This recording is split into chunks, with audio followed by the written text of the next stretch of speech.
Pessoal, boa tarde. Vocês estão conseguindo me escutar? Se estiver conseguindo me escutar e enxergar a tela de apresentação, aí, por favor, responder no chat, por favor.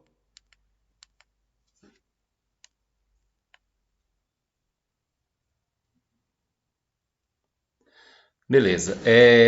Eu vou fazer o seguinte. Por enquanto o microfone está desativado aí, mas eu vou fazer uma apresentação de algumas coisas aqui que eu gostaria de fazer e depois eu abro aí para quem quiser fazer algum questionamento, alguma coisa. Beleza? É, Antes de mais nada, boa tarde para todos aí. Eu vou fazer uma apresentação de algumas coisas aqui, até porque eu acho que assim a webconferência eu utilizo ela mais de cunho informativo do que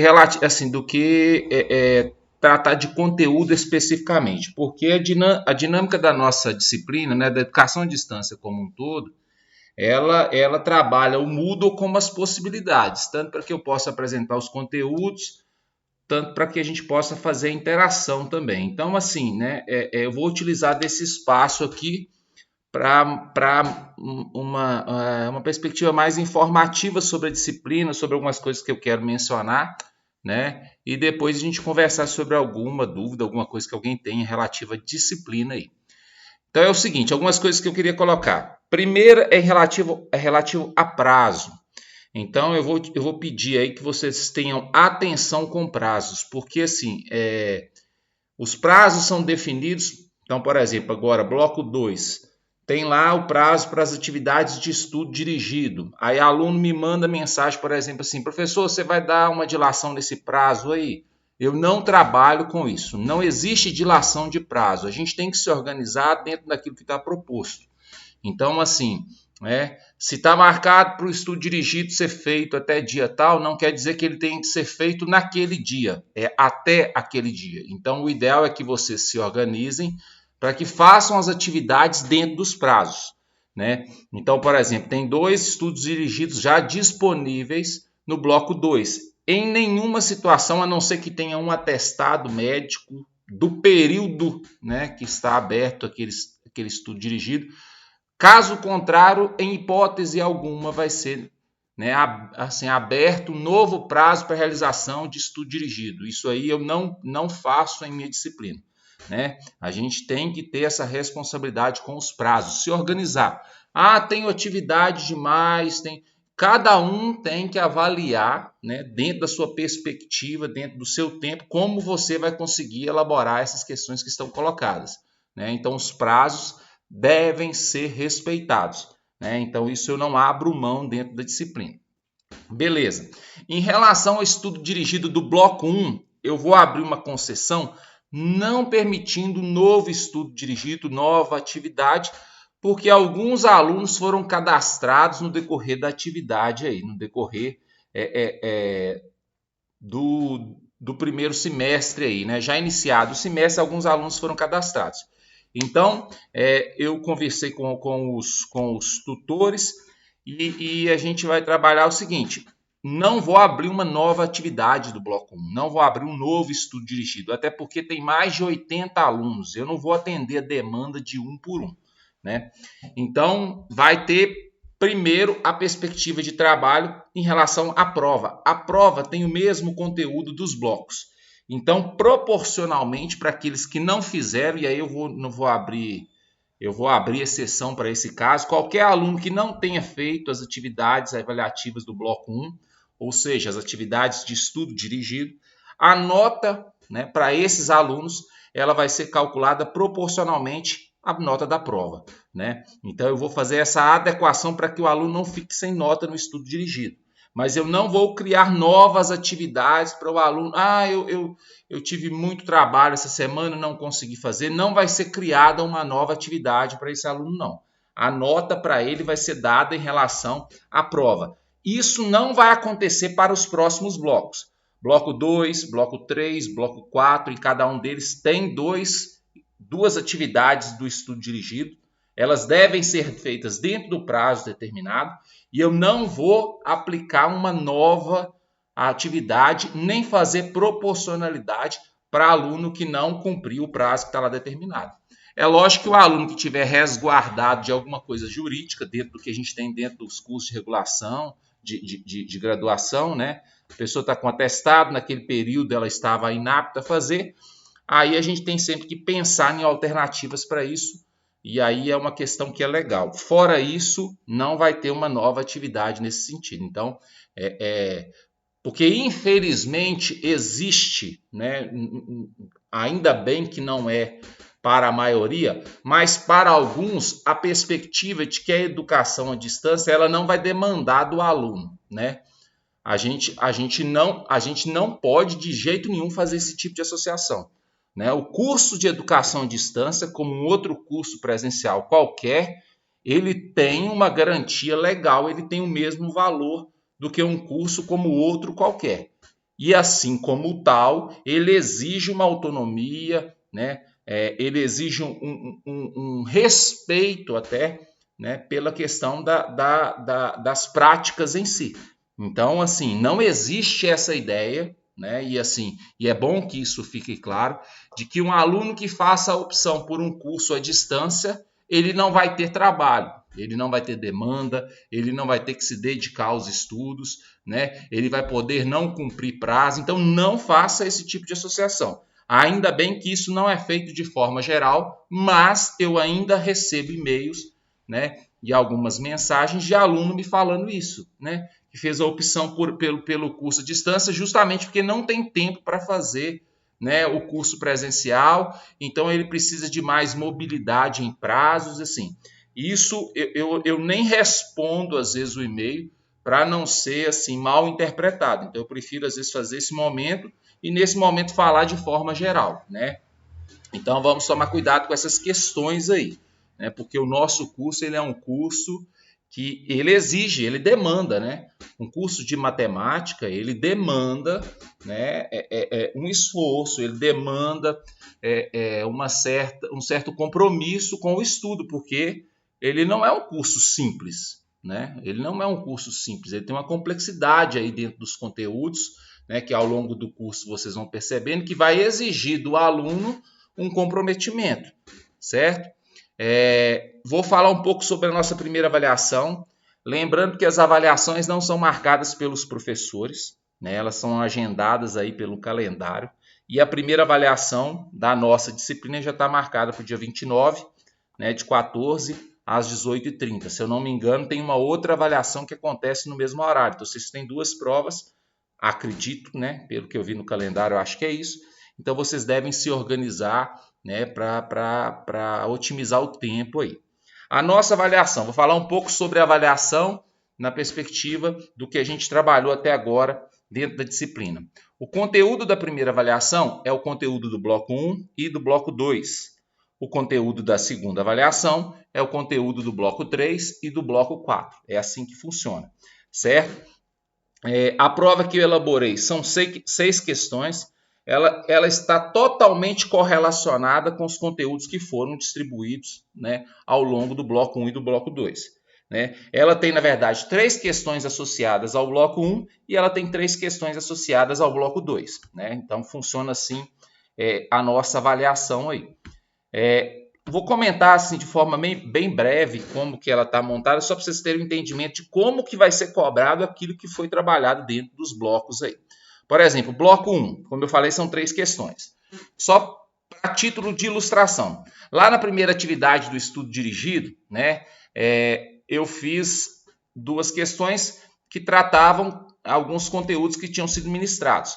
Uma delas era essa aqui, ó, que ela falava sobre a questão de retas paralelas cortadas por transversais, na perspectiva de trabalhar ângulos internos, ângulo alterno, essas coisas que a gente trabalhou nesse conteúdo. Então, isso tem uma questão na prova que vai trabalhar exatamente essa perspectiva. É essa questão aí, professor? Não, não é essa questão, mas trabalha esse mesmo conteúdo de retas paralelas cortadas por transversal. Né? Então, tem uma questão associada a isso, que é um conteúdo do bloco 1. Outra questão, por exemplo, na segunda atividade avaliativa do bloco 1, tem exercícios que falam sobre soma de ângulos internos de polígono, número de diagonais, essas coisas. tem também uma questão que trabalha essa perspectiva de soma de ângulos internos. Então, vai ser cobrado dentro do que foi cobrado. Eu só estou usando esse exercício como exemplo só para falar para vocês aqui, ó, foi dado, isso foi cobrado. Tem aqui na segunda atividade de estudo dirigido, tem lá na lista de exercício. Então, isso vai ser cobrado, vai ter uma questão sobre isso na prova. Outro exemplo, olha só para ilustrar o que vai ser cobrado na prova.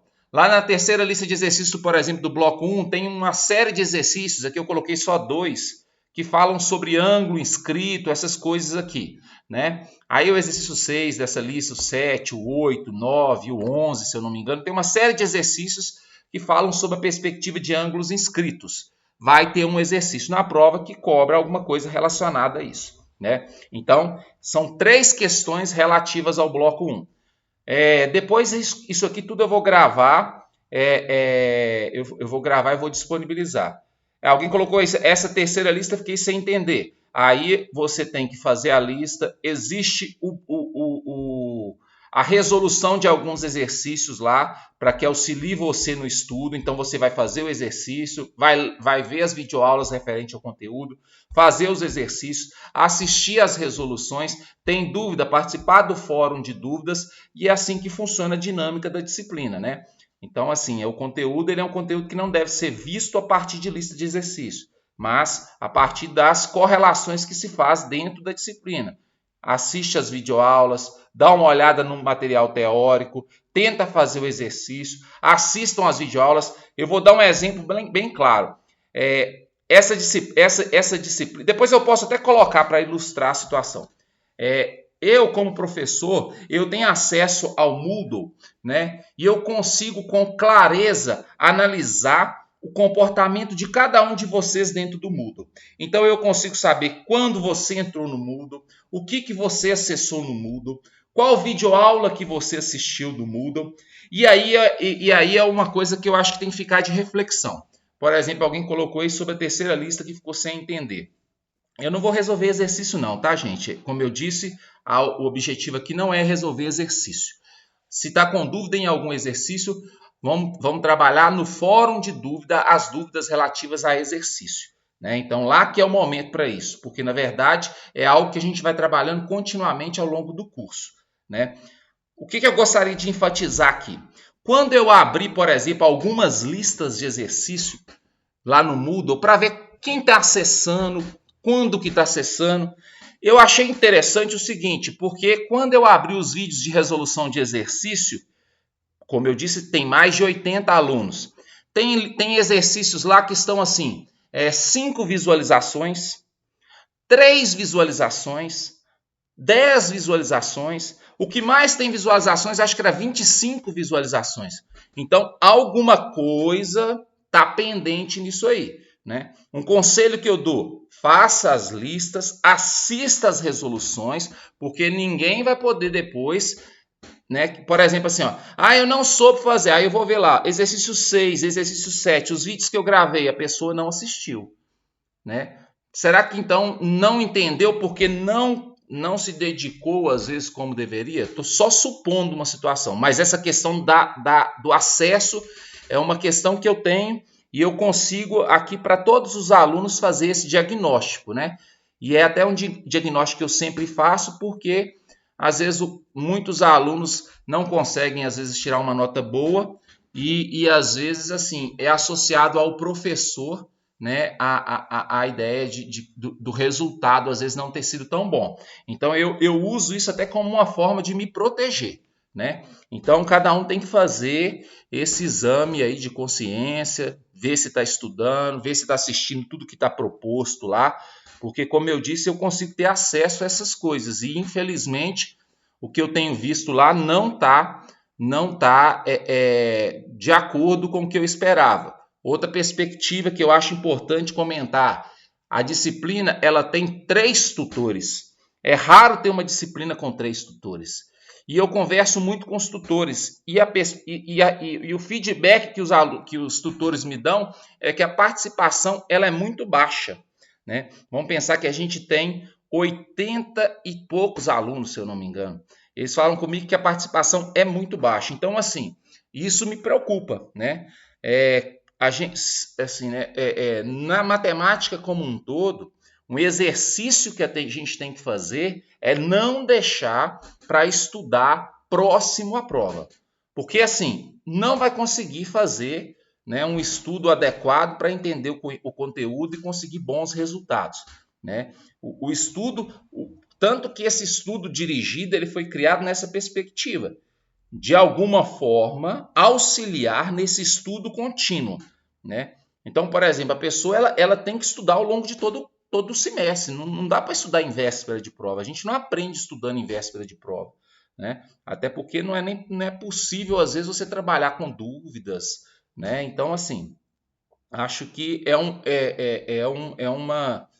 Eu conversei com os tutores e essa era uma necessidade de discutir, de fazer esses apontamentos aqui nessa webconferência. Então, assim, a participação nos fóruns está baixa, o acesso. Gente, por exemplo, eu estou falando aqui da terceira lista de exercício. Né? Eu coloquei o exemplo dessa lista aqui porque, por exemplo, eu consigo identificar quem, por exemplo, acessou a lista de exercícios. Vamos pensar, numa turma de 83 alunos, se nem a metade acessou essa lista de exercício, como que os alunos estão estudando de forma geral? Nem metade dos alunos acessaram a terceira lista de exercício. Né?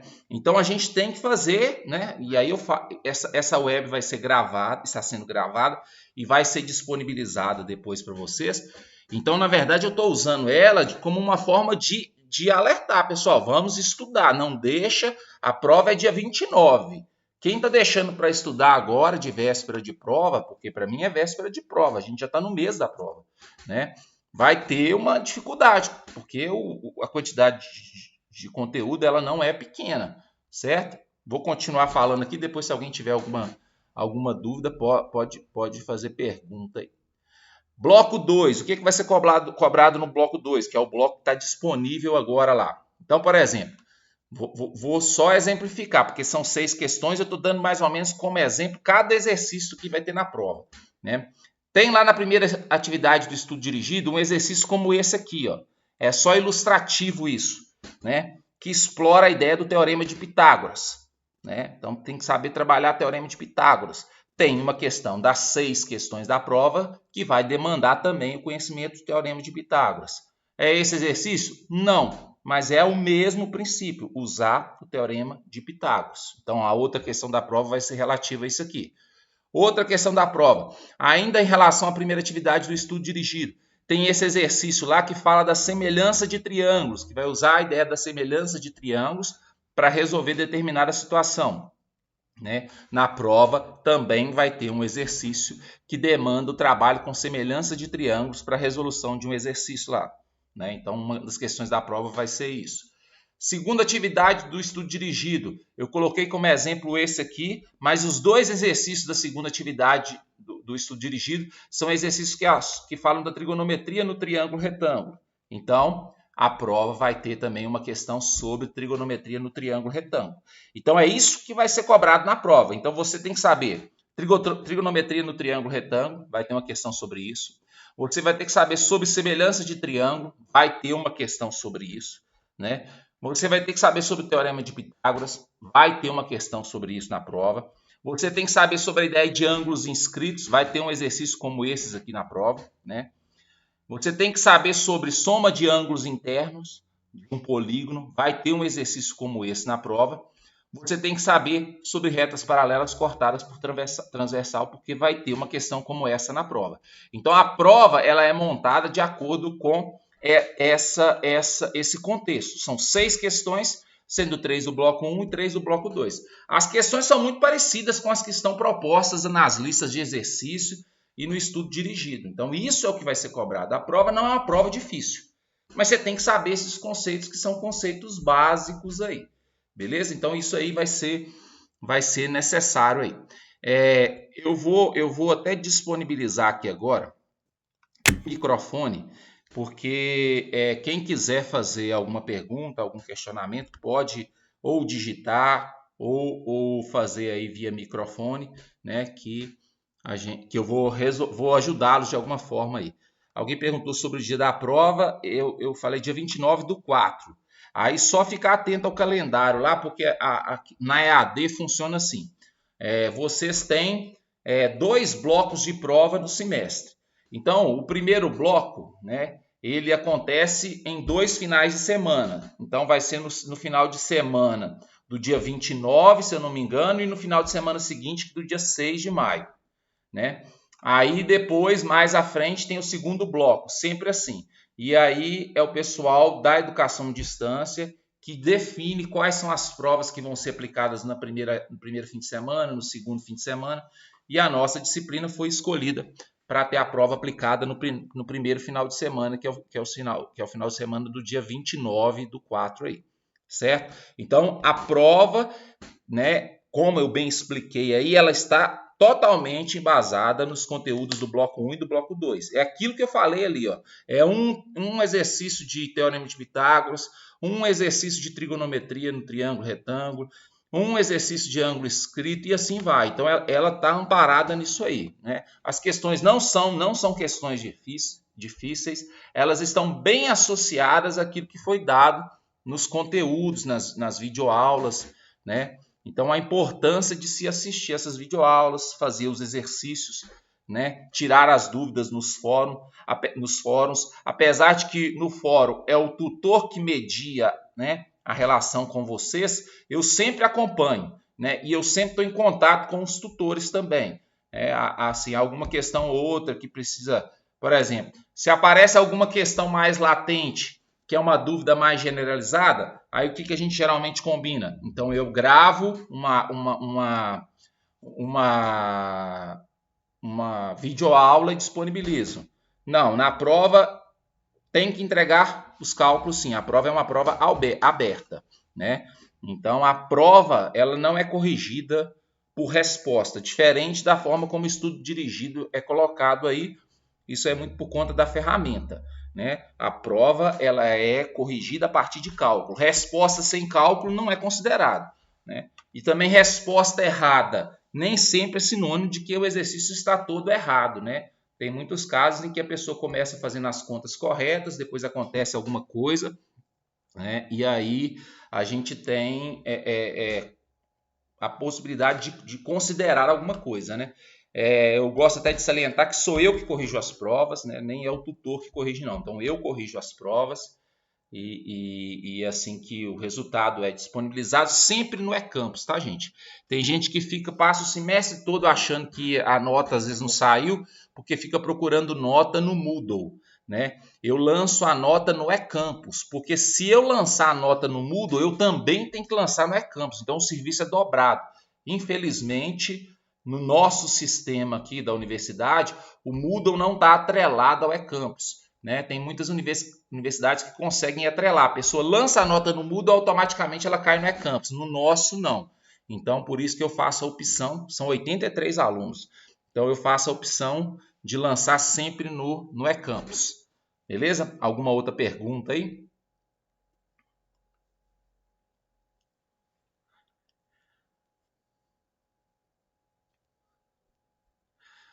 Pessoal, sobre essa questão da presença, é o seguinte, existe essa obrigatoriedade, né, da gente formular essa questão da presença aí, só que, assim, na educação, isso aí é o meu ponto de vista, é como eu trabalho dentro da minha disciplina, tá? O Edásio, né? Eu acho muito difícil a gente contabilizar, porque, por exemplo, exigir que a pessoa participe de um fórum de dúvida para ganhar presença não é algo que para mim, na minha disciplina, eu não acho relevante. Então, assim, se você participar, fizer as atividades propostas aí, né, faz as provas, essas coisas que são propostas, você não vai ser reprovado por falta. Né? Eu trabalho nessa perspectiva. Quem é reprovado por falta na minha disciplina? Né? Vou dar um exemplo aqui. Eu dou, no total são 8 estudos dirigidos e 2 provas, 10 atividades. A pessoa, por exemplo, ela começou fazendo estudo dirigido, fez a primeira prova e depois abandonou a disciplina. Acontece isso. Quer dizer, ela não fez mais nada de atividade. Então eu entendi que ela largou a disciplina. Aí eu dou uma olhada lá no Moodle, realmente ele não está nem acessando mais a minha disciplina. Aí esse acaba sendo reprovado por falta. Agora, a pessoa que está fazendo ali, mesmo que deixe de fazer alguma atividade, faz prova, tá claro para mim que ele é um aluno que está participando, então ele não vai ser reprovado por falta, não. Então, presença, não precisa ficar preocupado assim, gente, eu tenho que acessar o Moodle, eu tenho que acessar o fórum de dúvida, então eu não vou reprovar ninguém por falta, ninguém que é aprovado por nota, é reprovado por falta. Acho que fica mais fácil de entender assim.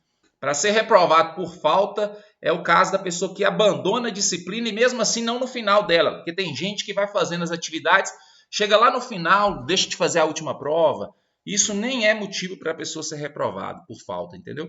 Mas aí é bom, e isso aí, Odaz, é bom vocês olharem sempre com os professores. Às vezes pode ter algum professor, eu vou falar de uma disciplina às vezes que ela é da área de humanidades.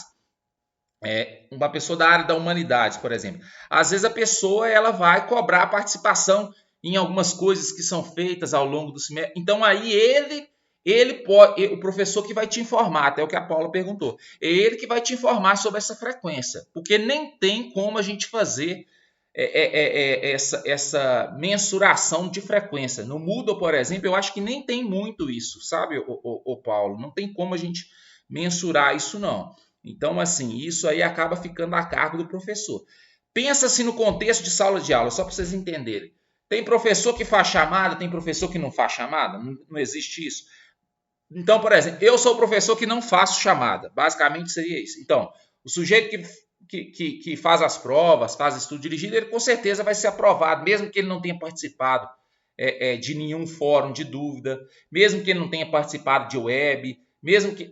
Então, assim, eu nunca utilizei o Moodle como ferramenta para essa questão de frequência, mas eu acho importante vocês olharem isso com cada professor, porque eu não sei, às vezes um professor pode usar uma dinâmica diferente e exigir que vocês participem. Então, justamente por entender que a educação à distância ela tem essa flexibilidade, né? Então eu não fico preso nisso não, assim, a pessoa tem que participar do fórum, vou fazer um chat, a pessoa tem que participar do chat.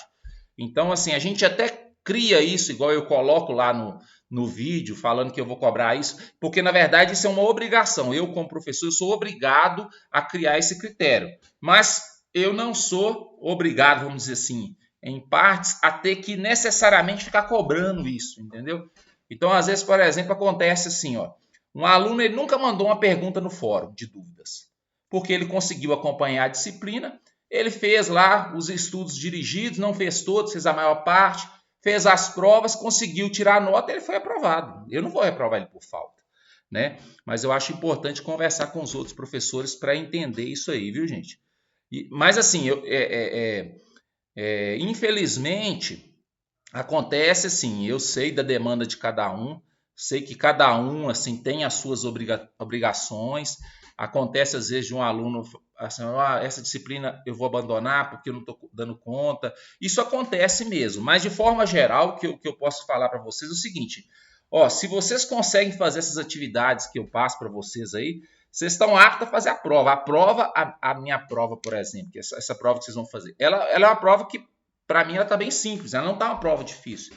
Mas você tem que saber assim, algumas coisas que são mínimas, esses conhecimentos mínimos que são colocados. Por exemplo, eu tenho que saber trabalhar o teorema de Pitágoras, né? Identificá-lo dentro de uma proposta de um triângulo retângulo. Né? Eu tenho que saber minimamente essas relações trigonométricas. E mesmo assim, né, são 6 questões. Né? A prova acho que agora mudou a pontuação, acho que são 30 pontos. Né? Acho que mudou. Né? Então são 6 questões, cada questão vale 5 pontos. Então, né, o fato também de não saber uma coisa ou outra não quer dizer que a pessoa vá, né, ir mal na disciplina por conta disso. Alguma outra questão aí, gente?